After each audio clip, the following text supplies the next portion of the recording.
اعوذ باللہ من الشیطان الرجیم، بسم اللہ الرحمن الرحیم۔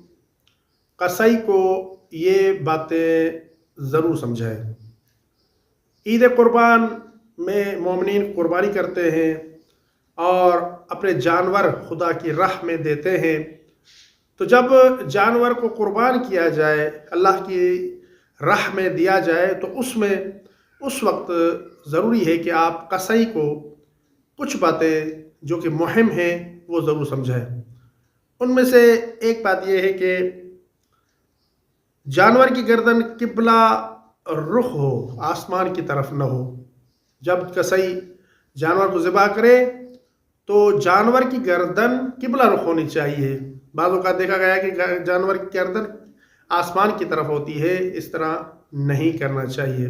اور دوسری بات یہ ہے کہ جب آپ جانور قربان کر رہے ہوں تو اسے پانی پلائیں۔ مستحب ہے کہ آپ جانور کو پانی پلانے کے بعد ہی ذبح کریں، اللہ کی راہ میں دیں۔ ایک جانور کو دوسرے جانور کے سامنے ذبح نہ کریں۔ بعض اوقات دیکھا گیا ہے کہ ایک جانور کو دوسرے جانور کے سامنے ذبح کیا جاتا ہے، اس طرح نہیں کرنا چاہیے۔ چھری تیز ہونی چاہیے، تیز چھری سے ہی قربانی کریں، اور یہ باتیں آپ اپنے قصائی کو سمجھا دیں۔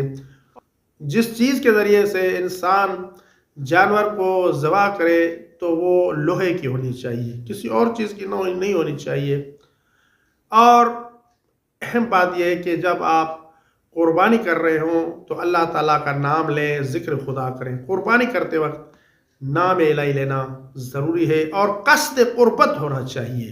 یہ سب سے اہم پوائنٹ ہے کہ بعض اوقات دیکھا گیا کہ لوگ قربانی تو کرتے ہیں لیکن لوگوں کے دکھانے کے لیے، لوگوں کو دکھانے کے لیے قربانی نہ کریں، اس کا کوئی فائدہ نہیں ہے۔ صرف اور صرف مقصد آپ کا رضا الہی ہونا چاہیے۔ قربتاً اللہ قربانی کریں، تب اللہ تعالیٰ آپ کی قربانی کو قبول فرمائیں گے اور آپ کو بہت بڑا اجر و ثواب عطا فرمائیں گے۔ اور نیچے جو وہ سبسکرائب کا بٹن ہے نا، اس کو ہٹ کرو، جلدی سے کرو سبسکرائب۔